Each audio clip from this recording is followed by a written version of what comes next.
방위산업은 두 마리 토끼를 잡지 않으면 성공할 수 없다. 앞으로 방위산업 관련주에 많이 투자를 하면 좋을 것이다.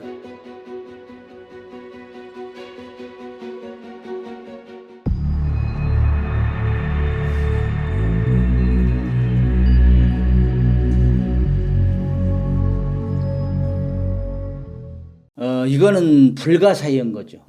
세계 뭐 7대 불가사의 있다면 저는 문화가 그렇다면은 이거는 이 체제 유지하는 거 정말로 불가사의예요.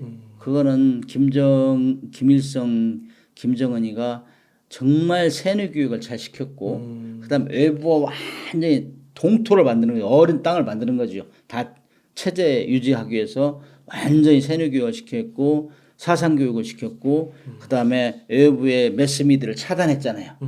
근데 이제 김정은 같은 경우는 스위스에 교육도 받아왔고 그래서 뭐 자기가 이제 아버지 할아버지보다는 틀리게 좀 잘 사는 나라를 만들겠다 큰 소리 빵빵 쳤잖아요. 그다음에 핵무기 같은 경우는 아버지 할아버지가 훨씬 더 잘했다. 세계 1등으로 가고 있다. 이런 거 가지고 핵무기만 만들면 잘 살게 해주겠는데 막 그 국제 제재 당하고 그러면 화가 나 있는 거예요. 김정은이도. 그런 상태에서 새 세대 이런 애들 말도 안 들어요. 또 충성도 안 해. 그냥 불안한 거예요. 그래서 이제 김정은이 계속 이런 것을 강화하고 그렇게 하다 보면은 갑자기 그냥 내부에 폭동이 일어날 가능성도 있는 것이죠. 한 가지가 이제 중국의 대만 침공 가능성인데요.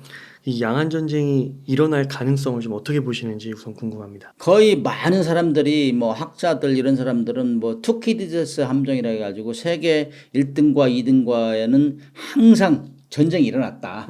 그런 걸 볼 때 확률을 막 60% 이상을 보는 사람이 많아요. 네. 학자들이 보는 개념. 그러나 저는 그건 학자들의 통계에 의한 거고 제가 생각하는 거는 시진핑의 의지에 달렸다고 봐요. 시진핑이 장기 집권 그다음에 뭐 중국을 가장 위대한 나라로 만들겠다. 그다음 그 중에 하나가 이 대만을 다시 흡수해가지고 하나의 국가를 만드는 거예요. 하나의 중국을 만드는 거예요. 그렇게 하면서 지금 장기 집권을 가고 있잖아요. 근데 장기 집권 더 하려면 그걸 해야 되거든. 약속을 했기 때문에 국민들하고. 그렇기 때문에 안 한다고 하기도 그래요. 그러나 그렇게 하려다 보니까는 계속 그 방향으로 가야 되는데 국민들이 따라줘야 되죠. 국민들이. 그런데 중국이 지금 경제가 굉장히 피폐해져 가고 있어. 경제가. 뭐 갑자기 그냥 아파트도 엄청나게 만들고 쓸데없는 도시 건설해가지고 돈도 많이 들고 그래가지고 경제가 외부에 보기에는 완전히 그냥 거품이 너무 있는 거예요. 그래가지고 국민들이 불만이 많대요. 그다음에 철권 통치 비슷하게 알게 모르게 세계에서 가장 CCTV가 많은 나라라잖아요. 감시를 너무 많이 하고 그러니까 그 국민들 여론이 안 좋죠. 그런 상태에서 대만 침공을 할 수도 있죠. 그 내부의 불안을 외부로 잠재우기 위해서. 그래서 하려고는 할 거예요. 그러나 그렇게 하는 것이 과연 자기의 정권 유지를 위해서 필요하느냐. 플러스가 되냐 마이너스가 되냐. 이거는 전쟁을 한번 일으키려면 특히 미국하고 전쟁한다는 건 쉬운 거 아니거든. 세계 1등하고 한다는 건 거의 소모를 하기 때문에 돌이킬 수 없는 수준으로 갈 수 있다. 그래서 시진핑이 고민 많이 할 거예요. 그러나 통상 학자들이 뭐 2026년 7년 뭐 시진핑이 재집권하는 거 뭐 이런 것들 하고 있는데 제가 볼 때는 시진핑이 어느 정도 내부를 통제하느냐 그 장악 능력 그다음에 세계 경제의 흐름 이런 거 가지고 종합적으로 변수가 진행되면서 좀 더 두고 봐야 된다.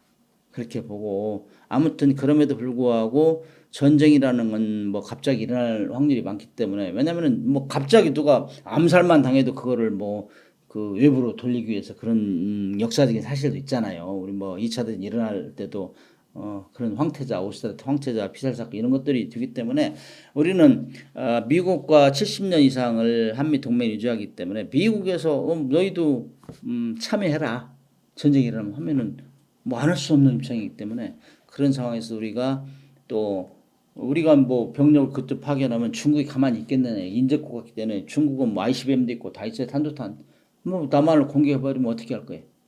그 틈을 미군이 한반도에 주둔하고 있는 미군이 또 그쪽으로 가면은 북한이 가만히 있겠느냐. 우리는 협공을 당할 수 있죠. 그런 거에 대비해야 된다. 저는 그렇게 봐요. 왜냐하면은 다 우리가 미리미리 대비를 하면은 그런 문제가 안 생기는데 대비 안 할 때는 항상 문제가 생긴다는 거죠. 그 미국이 베트남 전쟁에서 패배했다고 하잖아요. 네. 중국도 대만이랑 만약 전쟁을 하면 막 쉽게 이기기는 쉽지 않다. 뭐 이런 의견에 대해서 어떻게 생각하세요? 쉽게 이길 수가 없죠. 왜냐하면 그 지금 뭐 그런 것 때문에 미국하고 일본하고 호주하고 인도 이런 데가 쿼드를 만들어서 연맹하고 있고 그다음 우리한테도 계속 들어오라고 하잖아요. 지금 우크라이나 전쟁이 똑같은 거예요. 대리 전쟁을 하고 있기 때문에 나토하고 미국하고 짬짬이가 되고 우크라이나하고 소련, 러시아 혼자하고 그랬잖아요. 그런데 질 2년 가자 2년. 그런 상황으로 갈 수도 있죠. 그러나 이제 대만이라는 나라는 지리적으로 굉장히 좁고 중국이 훨씬 유리하죠. 본토가 가깝기 때문에. 미국은 지리적으로 이격돼 있잖아요. 그래서 자꾸 일본을 참여시키는 거예요. 미국이. 자기들이 할 수 없는 거기 때문에. 그래서 그런 차원에서는 질질 끌 가능성이 있고 그다음에 전쟁을 일으키냐 말 거냐 이거 엄청나게 어려운 고민을 할 거예요. 대만도 국방력 괜찮나요? 대만은 일단 그 최근에 들어와서 미국의 무기를 굉장히 많이 사고 있어요. 그다음에 함정도 뭐 건조를 하고 있고 엊그저께도 뭐 중국의 항모를 공격하기 위해서 뭐 연안 전투장을 만들어 가지고 뭐 데몬스트레이션 하더라고. 잠수함도 만들려고 하고 있고 그럼에도 불구하고 중국이라는 거대 국가에서 일시에 그냥 점령하면 꼼짝도 못해요. 그런 걸 막기 위해서 미국이 계속 오픈시키고 중국의 의도를 하고 중국의 뭐 회담도 하고 막 그러잖아요. 그러나 항상 가능성을 가지고 대비해야 된다. 저는 그렇게 봐요. 그 실제 전쟁이 나면은 우리나라 무기들도 굉장히 중요할 것 같은데 K 방산의 수준은 좀 어떻게 보세요? 우리가 이제 자기의 능력을 자기가 평가하는 거 있고 외부에서 평가하는 거 있는데 외부에서 평가가 신빙성이 있는 거잖아요. 사람이 많이 끼면 거기 돈이 있는 거예요. 네. 그죠? 우리가 2년마다 열리는 하와이 림팩 훈련이 있어요. 세계 최대 해상 훈련인데 거기에 가면은 거의 무기 해상 무기 품평위 한다고요. 함정부터 시작해가지고 그러면 거기에 가면 한미일 함정이 제일 우수해요. 함정 같은 경우는 다 평가가 돼요. 거기서 네. 전투 능력도 평가되고 와. 무기 체계 능력도 평가되고 포 쏘고 미사일 쏠 때 거의 우리 탑 클래스 들거든. 근데 육군하고 육군 공군 무기는 그건 증명이 안 됐어요. 그런데 우크라이나 러시아 전쟁이 생기면서 완전히 히트 쳐버린 거예요. K9 자주포 같은 경우는 뭐 우리가 시장 점유율을 지금 50% 이상을 가지고 있단 말이에요. 전 세계에. 이거는 뭐 전무후무한 역사이죠. K2 전차 옛날 장갑차 이런 것도 뭐 굉장히 주문이 많고 그다음에 FA-50 공격기 이것도 뭐 굉장히 주문을 많이 하고 있고 이런 걸 볼 때 사실 우리의 무기가 좋으니까 그런 거 아니에요? 사실 무기, 탱크, 자주포 이런 것들은 미국이나 영국이나 프랑스, 러시아 쪽가 굉장히 성능이 뛰어나요. 근데 독일 같은 경우는 우리가 성능은 거의 비슷한데 그런 데는 대량 생산을 안 했어요. 전쟁이 없었으니까. 근데 우리는 계속 성능 업그레이드하고 했잖아요. 그런데 항상 대량 생산할 수 있고 우리는 60일 이상 전쟁 비축물자를 항상 가지고 있잖아요. 그러니까 그런 거를 유도리 있게 이제 바꿔줄 수 있단 말이에요. 그러니까 이 무기라는 거는 성능, 납기, 가격 이거예요. 성능, 납기, 가격. 성능이 좋아야 되고 가격이 싸야 돼요. 그다음에 원하는 시기에 제때 조달을 해줘야 돼요. 이런 면에서 거의 인기가 탑이에요 지금. 그렇기 때문에 싸고 성능은 비슷하고 제때 조달해주고. 그래서 뭐 폴란드는 불안하잖아요. 바로 우크라이나 옆인데 러시아가 다음 타겟도 잡을 수 있어요. 그러니까 자기 가지고 있는 무기를 막 우크라이나에 지원해주고 우리한테 엄청 사가는 거예요. 그래가지고 폴란드에서 뭐 한 해에 20조 원을 사간다는 건 대단한 거거든. 대단한 거. 우리가 뭐 옛날에 중동 특수효과 해가지고 뭐 중동 건설 붐이 있었는데 그보다 더 세요 요즘에. 그렇기 때문에 무기를 많이 사가고 그러니까 루마니아도 사가고 그 옆에 있는 나라 리투아니아 이런 데서 계속 주문하고 그러니까 갑자기 한국 무기가 세계 시장을 지금 거의 석권하고 있다시피 하고 있어요. 그러니까 유럽에서도 EU에서도 너무 한국 무기가 많이 오는 거 아니야?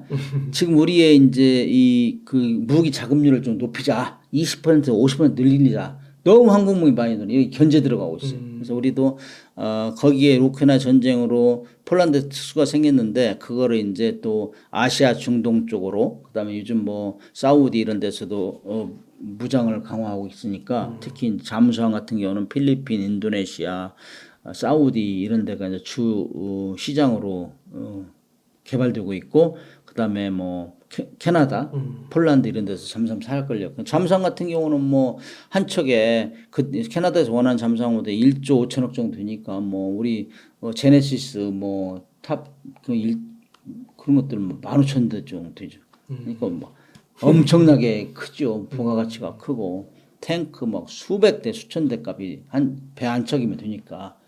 그래서 그런 면 인기가 좋고 그런 면에서는 지금 우리 한국의 국민들이 굉장히 신이 나 있어요. 왜냐하면 그동안 뭐 국방력 강화한다 해가지고 계속 돈만 줬잖아요. 세금 냈잖아요. R&D비를 주고 뭐 그런 동안에 우리가 굉장히 수준 높은 무기를 개발했어요. 근데 그걸 팔고 있잖아요.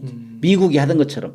신이 나 있는 거죠. 그래서 이제 그런 무기 파는 것도 이제 이익을 국민들한테 돌려주고 하면 선순환이 일어나면서 자주국방하고 국민 경제 활성화에 지대한 영향을 미칠 것이다. 그래서 이제 현재 많은 사람들이 그동안 정말 돈만 먹는 하마했는데 이제 효자 노릇을 하고 있구나. 그래서 이제 많이 지원을 해주고 있죠. 그래서 방위산업이 이 국가 전략 산업으로 선정되고 지금 국민들한테 효도를 하고 있다. 저는 그렇게 평가해요. 와, 북한도 이거 다 보면서 깜짝 놀랐겠네요. 다 보고 있죠. 북한도 다 보고 있고 그다음에 북한 같은 경우는 비축량이 좀 있었어요. 근데 돈이 이제 경제력이 너무 떨어지니까 탄약 같은 경우는 이제 우크라이나 전쟁에 팔았는데 지금 뭐 불반탄 나온다고 아우성이잖아요. 미사일도 뭐 24발 쐈는데 2발만 성공했다고 러시아가 발표했어요. 그렇기 때문에 신뢰도가 떨어지는 거죠. 그래서 우크라이나 전쟁에서 가장 신뢰도가 떨어지는 게 러시아 무기, 북한 무기, 중국 무기 그래요.